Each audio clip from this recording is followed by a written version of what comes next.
이야기입니다. 그 두 주인공이 함께 이야기를 병실에서 같이 나누다가 같이 마지막 여행을 하기로 한 내용인데요. 여행을 해야 되겠다 생각했던 것은 그동안 자기들이 평생에 이거 하고 싶었는데 희망했던 것, 그냥 더 이상 미룰 수가 없는 거예요. 그래서 해야 되겠다. 그래서 희망하던 일을 실행하면서 자기의 삶의 만족도를 이렇게 느끼면서 이렇게 살아가는 그 남은 여생의 짤막한 여생에 대한 이야기입니다. 포기할 수 없는 꿈들을 우리는 가지고 살아가기는 합니다. 그런데 어느 순간 포기하고 말아버리는, 현실에 안주해버리는 그러한 생각들이 어느 순간 우리에게 많아져 가고 있구나라는 거예요. 그러면서 성경을 다시 보니까 성경은 우리들에게 끊임없이 희망을 말씀하고 계세요. 현실에 어쩔 수 없어서 안주하고 포기하고 그런 이스라엘을 향해서 하나님께서는 포기하지 않으시는, 포기할 수 없어 하시는, 오늘 본문의 말씀은 우리들이 잘 아는 에스겔 선지자에게 보여주셨던 비유의 말씀입니다.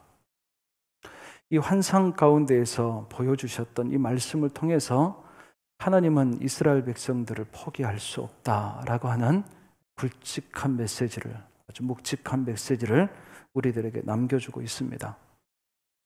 그런데 중요한 것은 이 희망이라고 하는 메시지가 단순히 하나님에게만 적용되는 것이 아니라 그 모든 것들을 이스라엘 백성들이 우리들에게 있어서 이 희망이 우리들이 수혜자가 되기 때문에 이것은 더없이 우리들에게 중요한 문제일 수밖에 없습니다.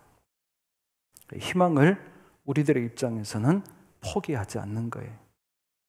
그래서 저는 오늘 말씀을 통해서 하나님께서는 우리들에게 자꾸 희망을 말씀하시는데 하나님, 그 하나님을 믿는 우리들의 신앙은 어떤 신앙이 되어야 되겠습니까? 그래서 크게는 우리들도 희망을 포기하지 않아야 되겠구나라는 거예요. 그럼 희망을 포기하지 않는다는 것이 어떤 것입니까? 나는 지금 오늘 이 가운데에서도 하나님의 구원의 역사를 믿기 때문에, 그래서 희망하기 때문에, 포기할 수 없기 때문에 과연 나는 무엇을 붙잡고 살아가느냐 하는 문제예요. 첫 번째는 말씀입니다. 오늘 말씀에 보니까 하나님께서 에스겔을 불러가지고 그에게 명령하셨어요. 야, 대언해라. 하나님께서 이스라엘 백성들에게 하고 싶은 말씀이 있었어요. 네가 가서 좀 전해라. 다시 말하면 하나님의 입장에서는 나는 말하고 싶다라는 거예요. 그리고 그 말을 들을 때에 마른 뼈와 같은 그런 이스라엘 백성들이 하나님께서는 말씀하세요. 살 것이다. 그래서 무엇보다도 저와 여러분들에게 희망을 포기하지 않는 그런 신앙 가운데에 오늘 말씀 안에서는 첫 번째 우리에게 주시는 것은 하나님의 말씀 안에 희망이 있다라는 거예요.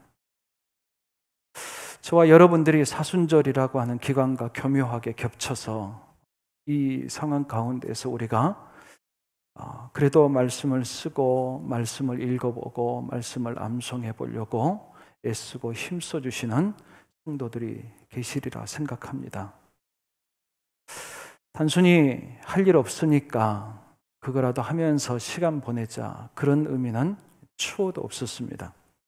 하나님, 우리가 이 상황 가운데서 어떻게 해야 저희들이 살 수 있겠습니까? 곳곳에서 죽겠다 하는, 심지어는 죽어가는 많은 사람들의 소식 가운데서 그야말로 우울해질 수밖에 없고 불안해질 수밖에 없고, 그런 상황 가운데에서 우리들 마음 안에서부터 나오는 것들은 살고 싶은 마음이에요. 모든 사람들은 살고 싶어 합니다. 우리를 만드신 하나님께서도 나는 너희들을 살려야 되겠다. 심지어는 오늘 말씀에 보니까 마른 뼈와 같은 그 이스라엘이 스스로 생각하기에, 스스로 말하기에 뭐라고 이야기하느냐면 11절에 보니까 우리의 소망이 없어졌으니 그래요. 우리는 다 멸절되었다. 이미 다 우리는 망했다. 끝났다. 그렇게 생각하고 있어요. 이스라엘은 자포자기한 거예요.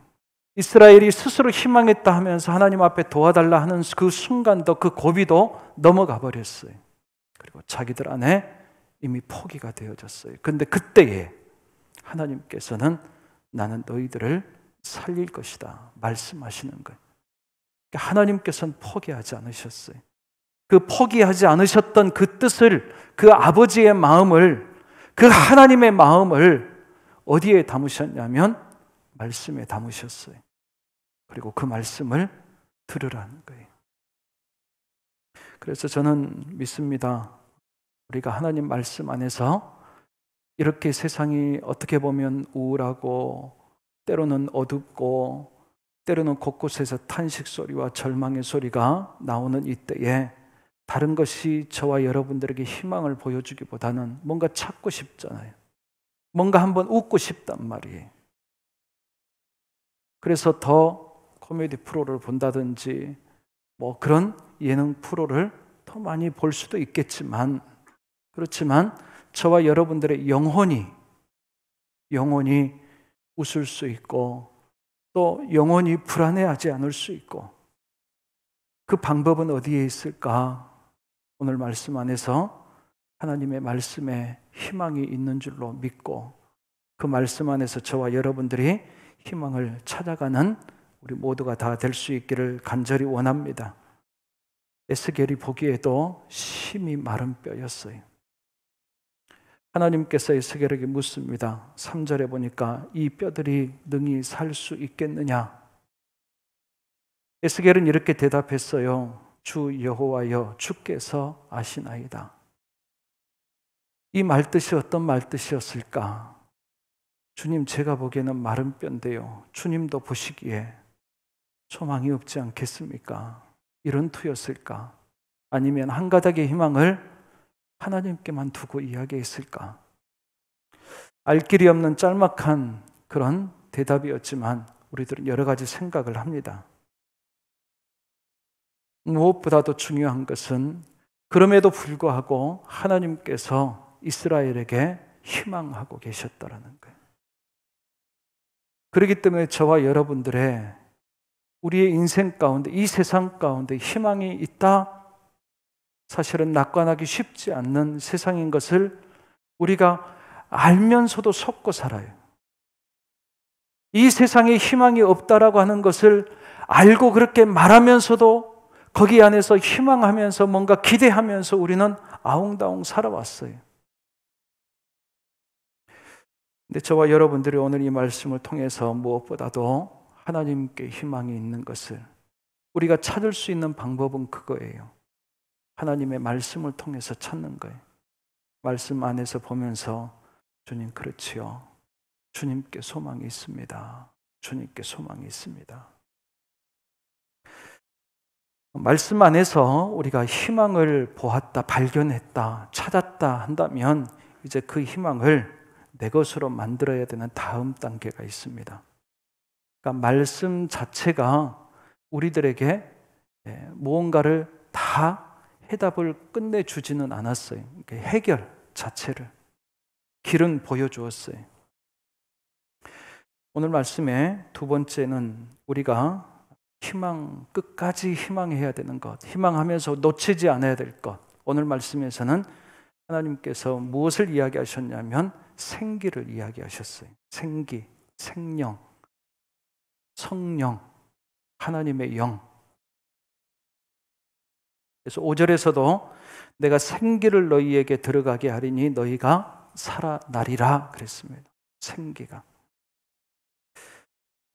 마른 뼈들이 살아나는 방법은 여호와의 말씀에 있었다고 한다면 그것을 실제적으로 살리는 생명의 능력은 생기에 있었다는 거예요. 마른 뼈가 지금 살아나는 과정을 비교적 자세히 하나님께서 에스겔을 통해서 보게 하셨어요. 그 내용을 보면 우리가 좀 알 수 있어요. 8절의 말씀에 보니까 내가 또 보니 그 뼈에 힘줄이 생기고, 마른 뼈에 힘줄이 생기기 시작했어요. 서로 연결돼서 힘줄이 그 뼈를 이렇게 서로 연결시켰는데 그 위에 살이 오르기 시작합니다. 그 위에 가죽, 피부가 덮어지기 시작했어요. 이 정도면 살아난 것 아닌가요? 이 정도면 살았다 할 수 있지 않겠어요? 그런데 하나님께서는 무슨 이야기를 하셨냐면, 그렇게 가죽까지 덮였는데 그 속에 생기가 없었더라고 거기를 딱 구분을 한번 지어주셨어요. 다시 말하면 이 생기가 아직 없는 그 상태에는 사실은 살았다고 하지만 산 것이 아닌 거예요. 창세기 1장으로 거슬러 올라가서 보면 짐승과 사람의 차이는 생명이 된 하나님의 생기의 차이였어요. 다시 말하면 뼈에 힘줄이 생기고 살이 오르고 가죽이 덮여서 겉으로 보기에는 멀쩡한 사람처럼 우리가 살아가도 안에 생기가 없으면, 생명이 없으면, 성령이 함께 내주하지 않으시면 그는 짐승들과 그렇게 크게 차이가 없다라는 뜻입니다. 그래서 하나님께서는 에스겔에게 그것을 딱 여기까지 네가 보기에 산 것처럼 보이느냐? 아직 생기가 없어 하시면서 이 생기가 그 다음에 들어가는 그 순간부터, 그래서 9절에서는 이렇게 이야기합니다. 인자야, 너는 생기를 향해서 되어내라. 생기야, 사방에서부터 와서 이 죽음을 당한 자들에게 불어서 살아나게 하라. 그러니까 하나님께서 우리들에게 야, 너는 살았다라고 했을 때에는 무엇이 그 안에 충만하게 함께 있냐면 생기가, 생명이 되어서, 그래서 하나님께서 에덴에서 창조하셨을 때에 하나님께서 생명이 되게 하셔서 살게 하셨어요. 그때는 영원한 삶이 있었어요. 그런데 그가 범죄하면서 죽을 수밖에 없는 존재가 되었어요. 다시 말하면 그들은 생기를 잃어버렸다는 뜻입니다. 그러니까 생기를 잃어버리고 살아가는 인생을 성경 안에서는 하나님께서는 죽을 수밖에 없는 죄인의 인생으로 그렇게 규정해서 우리에게 설명해 주셨어요. 이스라엘 백성들이 포로로 잡혀가서 생활하고 있습니다. 그들의 생활이 주권이 없어서, 나라가 없어서, 편안한 그들을 보호해 줄 만한 정부가 없어서 그들이 불행했을까요? 하나님이 보시기에 불행한 것, 그들이 멸망했다고 스스로 자포자기하면서 살아가는 그 모습이 안타까워서가 아니라 하나님은 그들이 죽었다는 그 기준을 생명, 생기에 두고 이야기하셨다는 거예요. 하나님께서는 그것을 주고 싶어 하시는 거예요. 너희들이 다시 살아나, 그래 돌아오려고 하는데 그냥 돌아오는 것, 해방되어서 나라를 회복하고 주권을 회복하는, 너희 땅을 회복하는, 그게 내가 너희들에게 주고자 하는 회복, 그게 아니라 나는 너희들이 진정으로 하나님의 백성으로 성령의 사람들로 그렇게 다시 돌아올 수 있도록, 그래서 나의 생명이 너희들 안에 있기를, 하나님께서는 거기까지 우리들을 희망하시고 우리들에게 살리려고 하시는 그 일들을 계획하시는 것을 에스겔을 통해서 이스라엘 백성에게까지 이야기하게 하셨던 것입니다.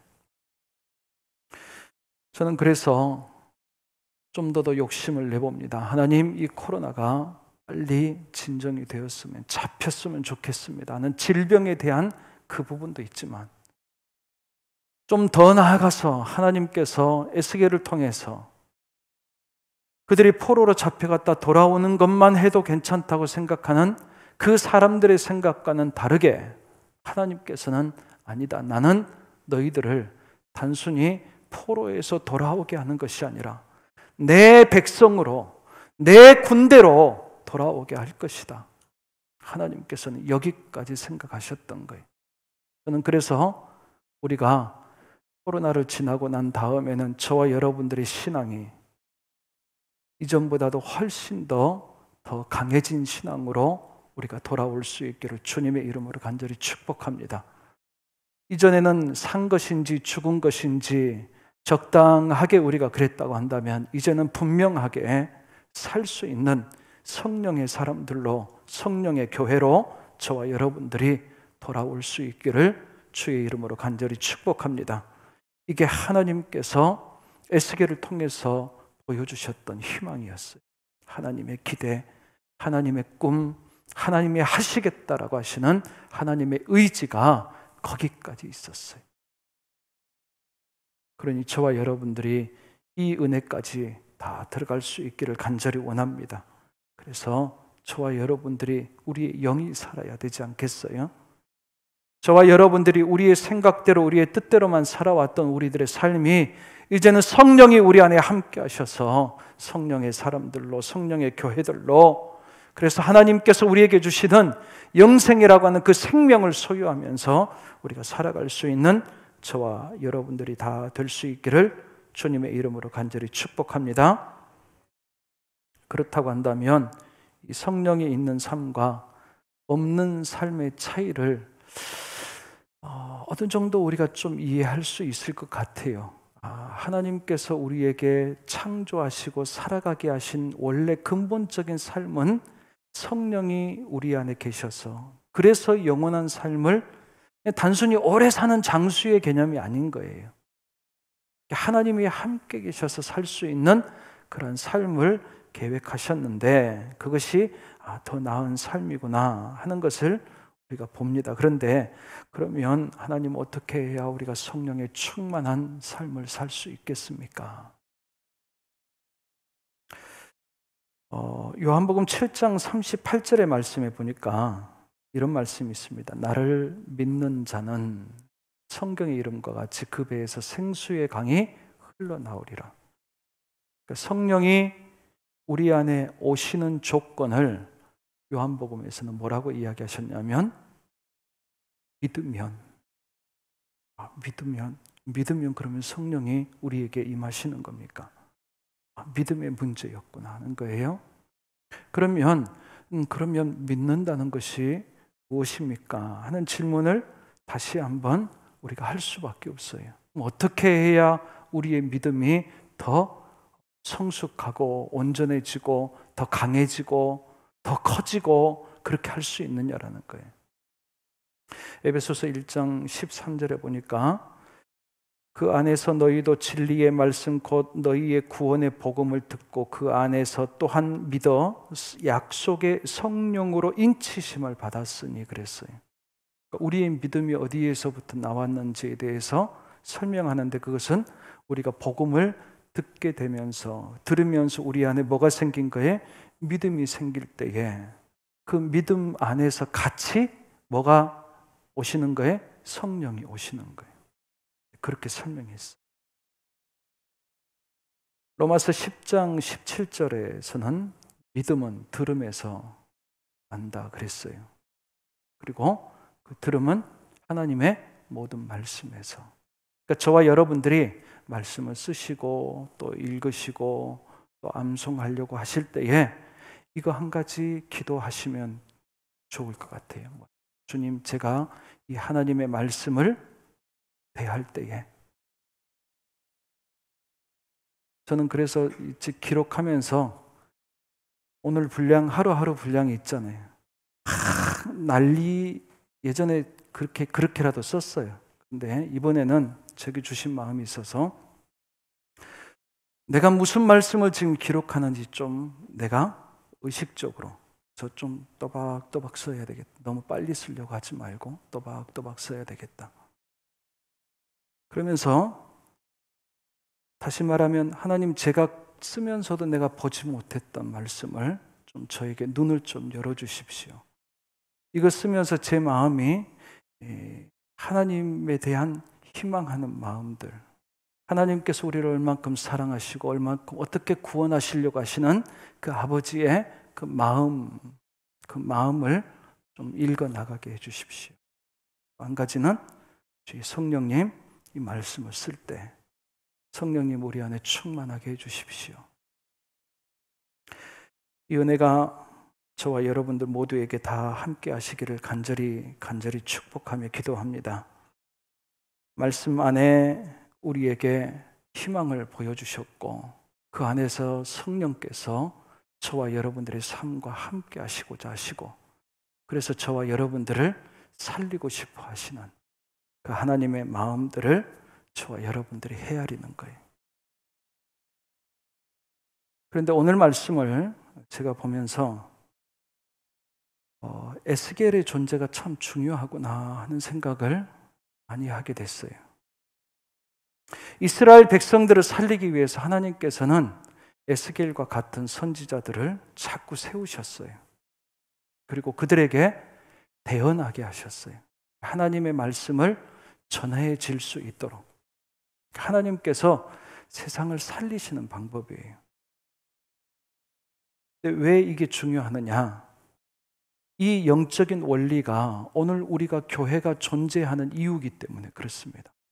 이 이스라엘 백성들, 왜 이스라엘 백성들만 사랑하시고 왜 이스라엘 백성들만 이렇게까지 회복하게 하시려고 하십니까? 하나님께서 이스라엘 백성들을 제사장의 나라 되게 해서 세상을 구원하시겠다라고 하시는 하나님의 뜻이 있기 때문에, 다시 말하면 이스라엘을 한 사람으로 보시는 거예요. 선지자처럼. 그 영적인 의미가 신약으로 와서 어디에 그대로 담겨졌냐면 교회에 담겨졌어요. 그럼 교회는 하나님의 희망을 잃지 않는 사람들이 되어야 됩니다. 왜? 그래야 내가 희망을 이야기하죠. 절망을 바라보고 소망 없는 것을 바라보기만 하면 세상에 대해서 똑같이 니들은 소망 없어. 에스겔이 분명히 보기에 이스라엘은 마른 뼈와 같은 자들이었어요. 하나님께서 보여주신 것이었어요. 그런데 하나님께서 보여주시는 것은 마른 뼈라고 하는 현실만 보게 하신 것이 아니라 그 마른 뼈가 어떻게 살아나서 큰 군대가 되게 하실 것인지를 보게 하셨어요. 다시 말하면 소망 없는 그 현실의 모습이지만 소망으로 하나님께서 하시겠다라고 하는 그 소망을 갖고 보게 하셨다라는 거예요. 그래서 에스겔이 아이고 이스라엘은 소망 없습니다. 왜 저런 쓸모없는 자들을, 왜 저런 배신자들을, 다 이미 실패한 자들을, 자기들 스스로도 다 놓아버린 자들을 왜 굳이 살리려고 하십니까? 새로 하십시다. 새로. 충분히 그럴 수 있는 그런 말을 하는 경우도 우리는 종종 있거든요. 하나님께서는 그렇게 하지 않으시더라고요. 아니다. 나는 이스라엘을 포기하지 않는다. 교회가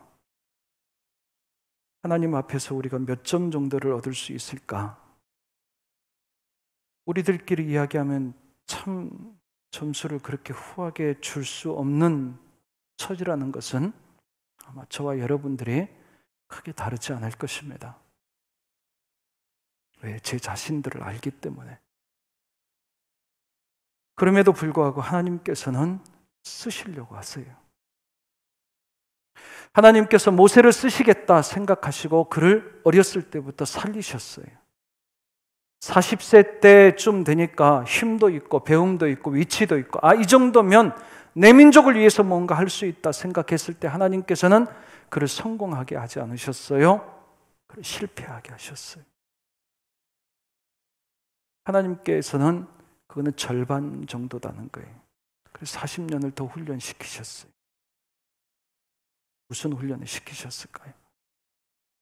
하나님 앞에 신발을 벗고 고개를 숙이고 엎드릴 수 있는 순종하는 훈련, 전적인 신뢰를 할 수 있는 훈련, 그런 훈련을 시키시고 이스라엘 백성들을 살리기 위해서 보내셨어요. 80년 동안 만들어서. 그러니 하나님께서는 여전히 저와 여러분들을 만들고 계시리라 저는 믿습니다.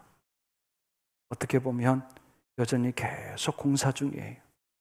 여기도 문제고 저기도 문제고 그런데 우리를 자꾸 공사하셔서 여기도 고치고 저기도 고쳐서 쓰시겠다 하시는 거예요. 저와 여러분들이 그렇게 고쳐나가시는 그 시간이 좀 길 수 있습니다.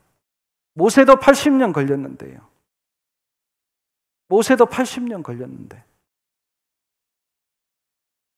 하나님께서 80세 된 모세를 놀랍게 사용하시는 것은 하나님의 능력이기도 하지만 모세가 철저하게 하나님 앞에 순종했던 그 모습이 그를 쓰임받게 하기도 했습니다.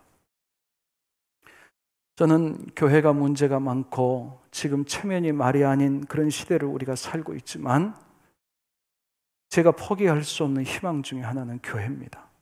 그건 하나님께서 포기하지 않으시기 때문에 우리 장성제일교회가 그런 교회 될 수 있기를 소망합니다.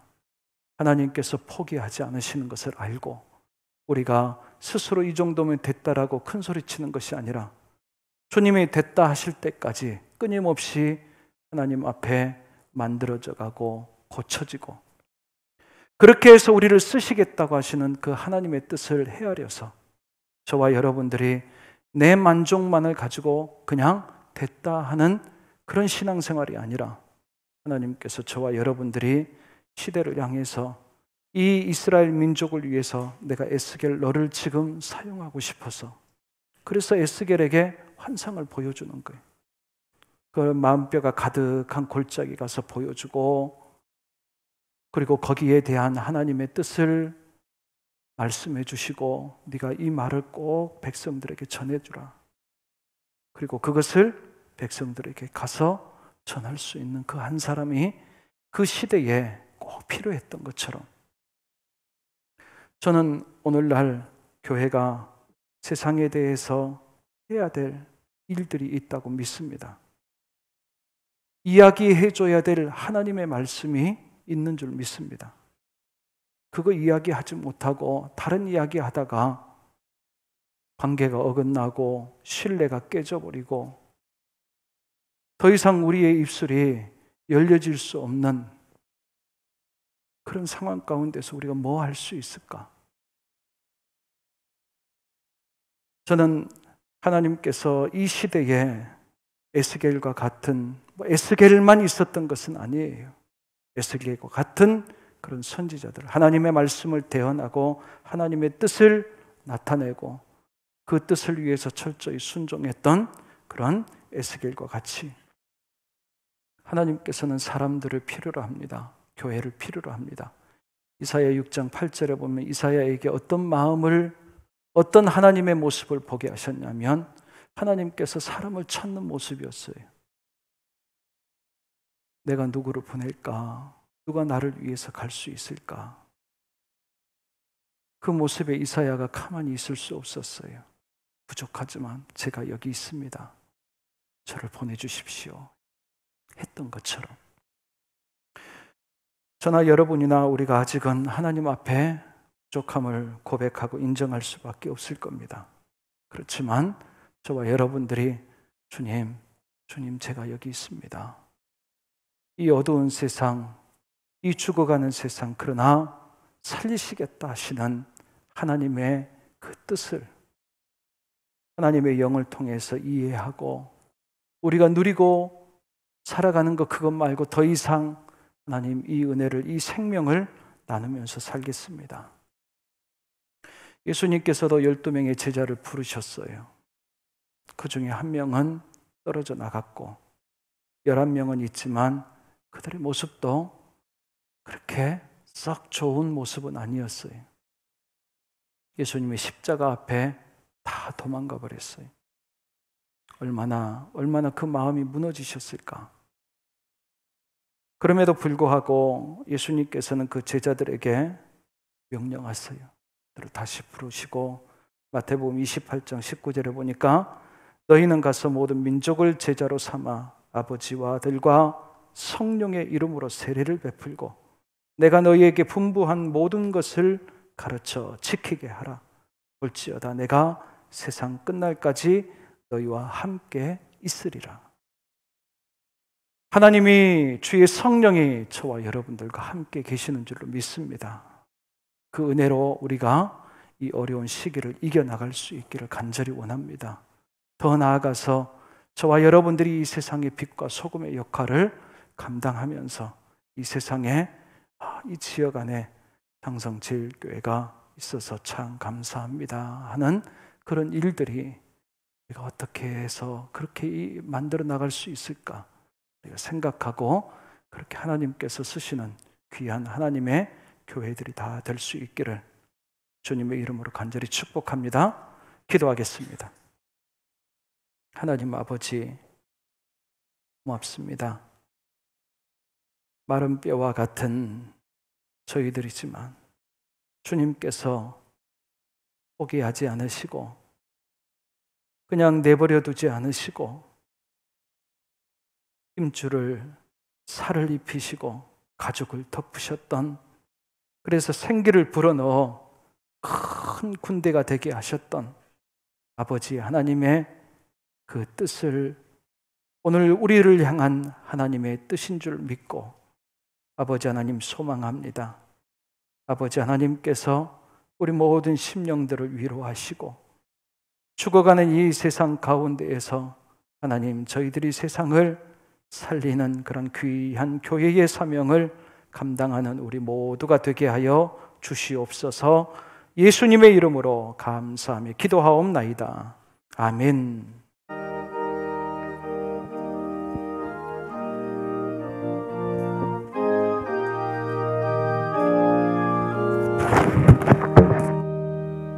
주 믿는 사람 일어나 다 힘을 합하여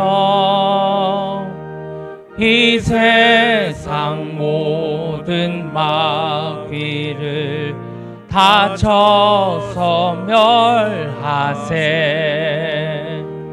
저 앞에 오는 적군을 다 싸워 이겨라. 주 예수 믿는 힘으로 온 세상 이기네. 믿음이 이기네. 믿음이 이기네.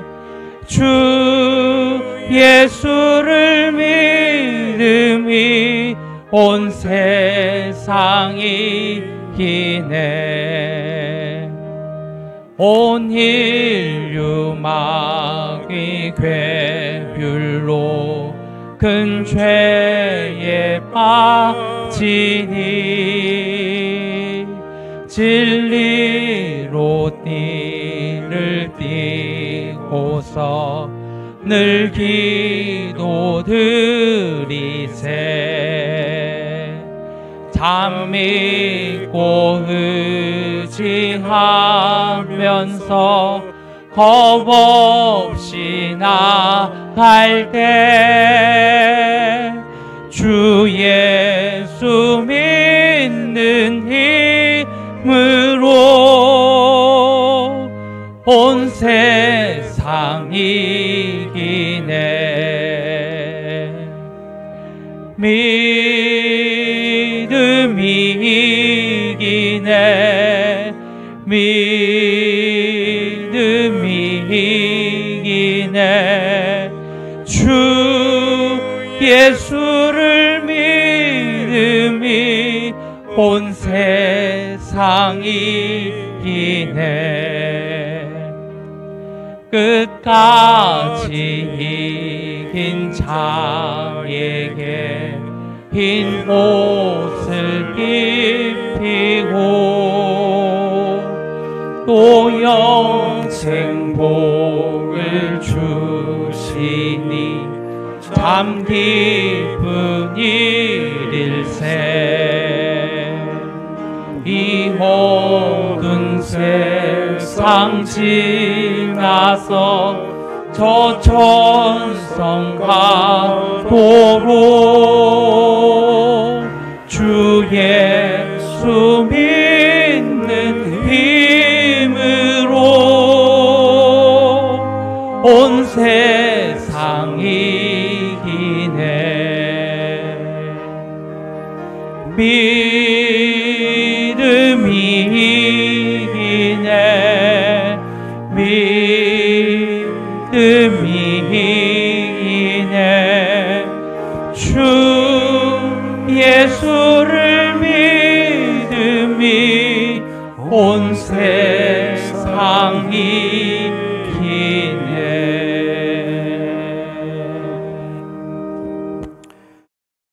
우리 두 손을 우리의 가슴 위에 얹고 기도하겠습니다.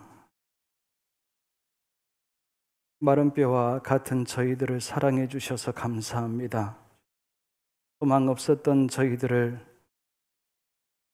살리겠다, 살리리라 말씀해 주셔서 주님을 통해서 속죄해 주시고 성령이 우리 안에 함께 하셔서 성령이 함께 하시는 생명 있는 자로 살게 하시니 감사합니다.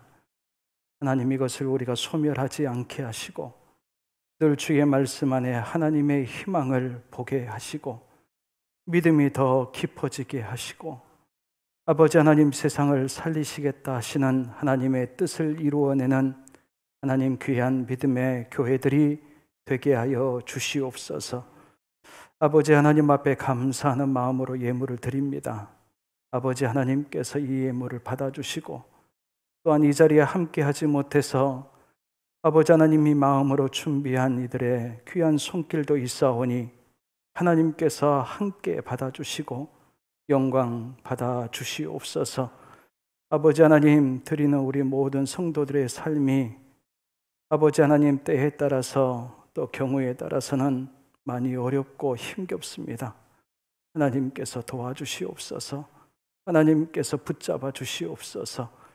아버지 하나님, 힘겹고 어렵다는 이야기들도 쉽게 할 수 없는, 그렇게 아버지 하나님 총체적으로 많이 어려운 가운데 있사오나 주님께서 말씀을 대할 때마다 하늘의 소망을 두게 하시고 믿음을 더하셔서 그 마음이 낙심되지 않게 하여 주시고 하나님, 그 삶을 붙잡아 주시옵소서. 아버지 하나님, 이 귀한 예물을 주님께서 뜻하시는 곳에 귀하게 사용하여 주시고 교회가 든든히 서가되 하나님, 주의 뜻을, 주의 사명을 감당하는 교회가 될 수 있도록 은혜를 베풀어 주시옵소서. 아버지 하나님 앞에 감사를 드리며 예수님의 이름으로 간절히 기도하옵나이다. 아멘. 주 예수 그리스도의 은혜와 하나님 아버지의 사랑하심과 성령의 감화와 감동하시고 교통하시는 은혜가 주님께서 말씀하시는 희망을 붙잡고 끝까지 포기하지 않으며 말씀 가운데에서 성령의 충만함 가운데에서 주의 뜻대로 귀하게 쓰임받는 하나님의 교회가 되겠습니다. 다짐해보며 이 자리 머리 숙인 하나님의 귀한 자녀들 위해, 또한 아버지 하나님의 라이브로 영상으로 같이 예배를 드리는 모든 성도들 위해, 그리고 이 코로나로 인하여서 괴로워하고 있고 고통스러워하고 있고 두려워하고 있는 이 모든 민족들과 많은 사람들 위해 이제로부터 영원토록 함께 하옵시기를 간절히 축원하옵나이다. 아멘.